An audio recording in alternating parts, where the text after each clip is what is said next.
Welcome to the Pink Tax Podcast, a no-nonsense podcast for millennial women, building wealth and smashing the patriarchy, $1 at a time, with your hosts, Janine and Tara.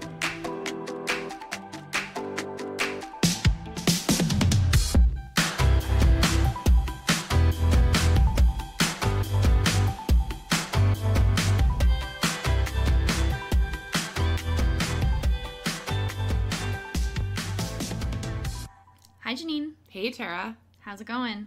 Good. How are you? Pretty good. I've been thinking about our episode on homeownership a little bit. Yeah, what have you been thinking? Well, I think we came at it from the perspective of those who want to buy a home, and we didn't really touch on sort of the systemic issues holding people back from buying homes, or maybe a little shout out to women who are all on their own buying homes, because we both bought homes with partners.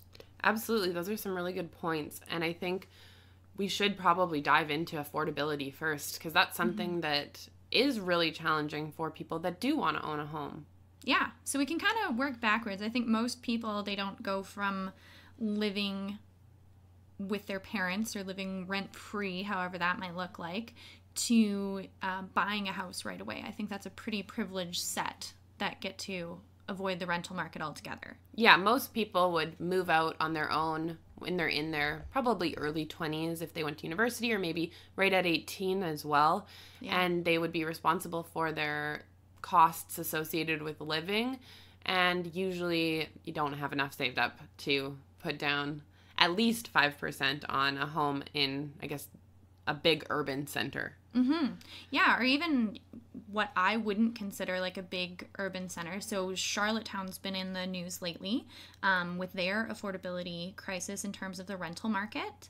So there was some recent news articles there. There's a lot of short-term rentals coming up, a lot of people using Airbnb. Nothing wrong with Airbnb, except it's increased the problem with regard to vacancies in the rental market, and it's pushed out long-term tenants or longer-term tenants. Yeah, I remember I was in Toronto for work a couple years ago, and I think they saw the same thing where you could either rent your condo for $3,000 a month, because Toronto's nuts, or you could Airbnb it and you could probably make up to $9,000 a month. So I can totally see why people would want to go down that path of short-term rentals. But yeah, then the vacancy rate goes way, way down. And you know, when I moved down here in 2014 in Calgary, the vacancy rate was similar to that. And it was so stressful for us trying to find a place to live. Yeah, I remember right before we moved to Calgary, people were telling us, you know, when you're looking for a rental, if only one of you is available or the pictures look nice, just sign the documents. Which is crazy. Mm-hmm. I think we were outbid. I don't want to say outbid, but people would show up with like 6 months of rent in cash, and we would lose to those people because we didn't have that kind of money back then. I mean, we were looking at paying about $2,000 to live a month in a place, and so multiply that by 6, we didn't have $12,000 sitting around in cash. Exactly. And if you did, wouldn't you have wanted to maybe spend it on a down payment or invest it too? Totally. Not spend it on a rental for sure. And then some other things that we or that I noticed in the news lately was that some people are spending 40, 50, 60% of their income on rent.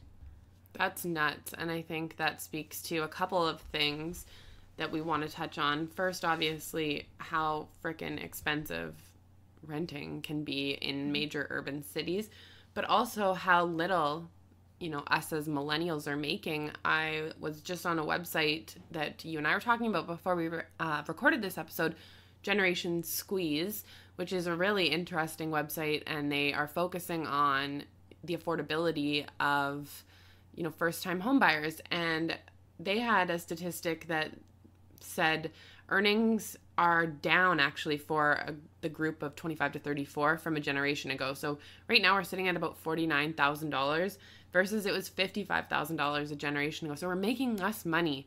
So it makes sense that we'd be spending, you know, a crazy amount of our income on home ownership or rental fees and Mm-hmm.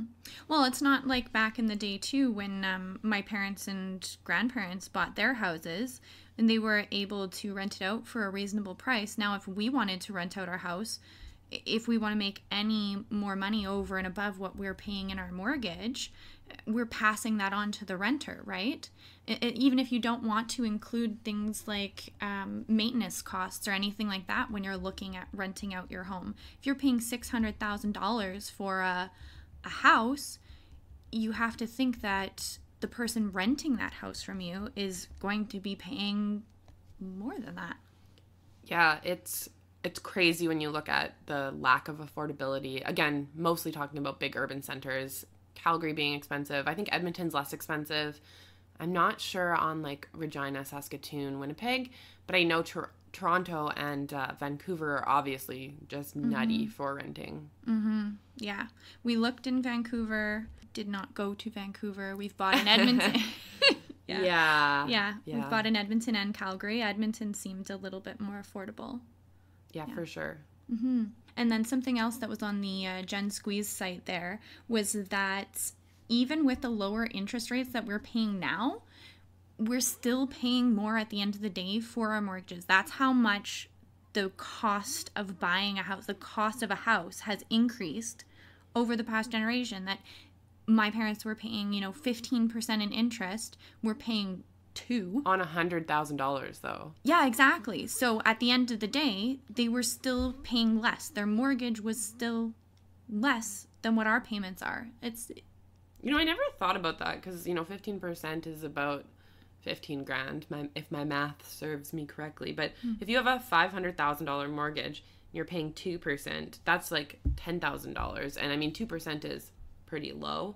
I would say it's probably most people are paying 3.5 ish these days. Yeah. Well, I mean, prime has gone up since we signed. That's $17,000 a year. So you're actually paying more in interest with a $500,000 mortgage at 3.5% than you would on a $100,000 mortgage at 15%, which is just nutty to think about. Yeah, it is. So one of the good things I did see this week is that single women are up and coming as the next wave of homeowners in the Canadian market.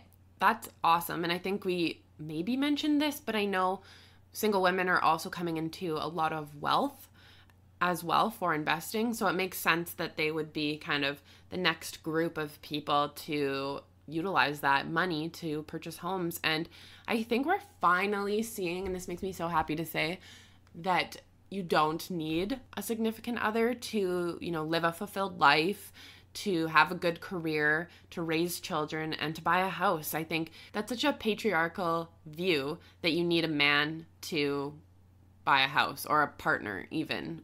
And I mean, traditionally, I think it has been men. And when we look at our society, I think, I went to an interesting talk with Dr. Jennifer Gunter a couple weeks ago, and she really talked about the systemic issues around the patriarchy and really just kind of suffocating women to believe that they need a partner or a man to be able to do these things. And we don't. We can totally buy houses on our own. I know you and I both bought houses with our husbands, but I think if I wasn't married to my husband, there's no reason I wouldn't go after home ownership as a single empowered female. Yeah, well, I was thinking about this week too, the whole feminists as single cat ladies.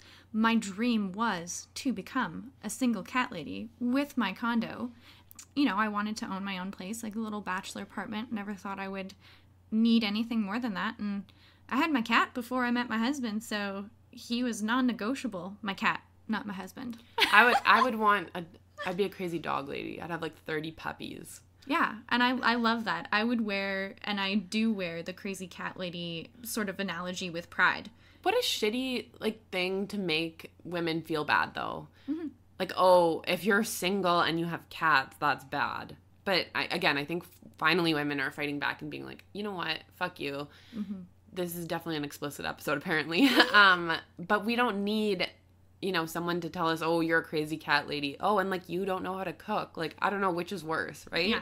Yeah. And I think one of the reasons why we're seeing more single women with home ownership. Like, it wasn't that long ago where you couldn't actually have credit. You couldn't buy a house if you were a single lady. You had to have a dude sign with you. You had to have a dude help you to purchase that, even if it were your own money. It's insane. You needed a guy to sign off on your bank account to be able to take out money. Well, because you were just property, right? Exactly. What value do women add to society? Come on. Yeah. This is a win. This is a win for single ladies. We're going to try to focus on that. Yeah, and I think it speaks to, you know, especially at the upper end of the group, the ladies who are earning more, the higher income earners, the wage gap is slowly closing there. And now we can really see it in the way that women are spending their money. Another thing that I read is that women are, you know, statistically better at repaying their mortgage loans than men are and have better credit scores than men do. Like, that's awesome. Yeah, that's something that we should be focusing on more. And, you know, men should need women to sign mortgages. I mean, that's obviously a joke. You should be able to buy a home if you want to as a single person regardless. But I think this notion that women, you know, can't or aren't responsible with their money is, like, clearly proving to be false. Oh, yeah, definitely. I don't think you can really take any section of humanity and say, like, this particular group is going to be bad at this, that, or the other. Anytime people look at that, it's just not a real thing. Something that was interesting and noting in one of the articles that we're going to post on Twitter is that somebody in the States studied this, and even though in the States it's the same thing, single women are buying more houses, have better credit, all those kind of things on average, they're paying more for a mortgage than men do. Yeah, that's when you told me that I was blown away. That's absolutely crazy. But I think if we break it down, it really comes down to women having lower incomes, so they're not able to qualify for as much of a home or for a lower percent. Maybe they don't have as much savings because they're making less, so their down payment is smaller. So I think there's a lot of things that are important to realize that come from the wage gap, and in a sense it's a pink tax for housing on women. Yeah, and I'd like to see the intersection of that too. So there's no Canadian data for it, so we can't even speak to what this looks like in Canada, but we can't speak to what that looks like for, you know, women that aren't white, cis, hetero ladies, because a lot of high income earners are going to be white, cis, hetero ladies.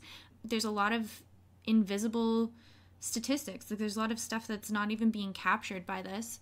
So I want to know, are marginalized women, you know, or excessively marginalized women, further marginalized women, anyone who has like this sort of double, triple marginalization of being, you know, not white or not hetero or not cisgendered, how is that looking for them? Like, how much more are they paying for this because of all the additional barriers that they face? And I think you touched on something really interesting there. I know in the US there was some research done around predominantly Black communities paying more for mortgages, paying more in terms of interest rates because, well, I'm sure it was probably because of the color of their skin, but also I'm sure, you know, credit scores came into that as well. When you filled out your application, you actually like checked a box on your race, which is super weird. I've never had to do that in Canada. I don't know if it's a thing here, but you actually like checked a box, like whether you were like Black, Hispanic, white, or whatever. We'll link to a Trevor Noah skit, if I find it, of when he immigrated to the States and was like, what is this nonsense? That's something, I'm sure this is showing my white privilege, but that's something I never thought of, you know, affecting your finances. So that is maybe something to watch out for. I haven't come across it in Canada, but I've also never looked for it. If you are applying for some sort of credit facility or a mortgage or whatever, maybe don't check that box. Yeah, well, and there's the thing, they were like, this is in no way going to affect your application, and then a little while later it came out that it was most definitely affecting their application regardless of credit score and finances. Jeez. Yeah.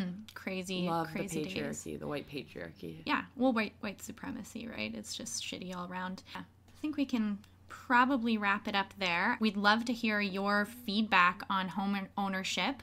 We'd like to know, were you a single lady that bought your house by yourself? Because we don't have that perspective. We'd love to know more. Are you, feeling sort of that double or triple hit of marginalization? How is that holding you back? Are you struggling to save up for a house? Are you one of the people that spend 40, 50, 60% of your income on rent right now? We'd love to hear your stories on that. Absolutely. And if you are in any of those groups that Tara just mentioned, definitely feel free to reach out to us on, Instagram, Twitter, Facebook, or you can always email us at pinktaxshow@gmail.com. Thanks for listening. We hope you enjoyed this week's episode. As always, please subscribe to our podcast on iTunes and leave a 5-star review. Follow us on Facebook, Twitter, and Instagram to share your money story using the hashtag FemFinances.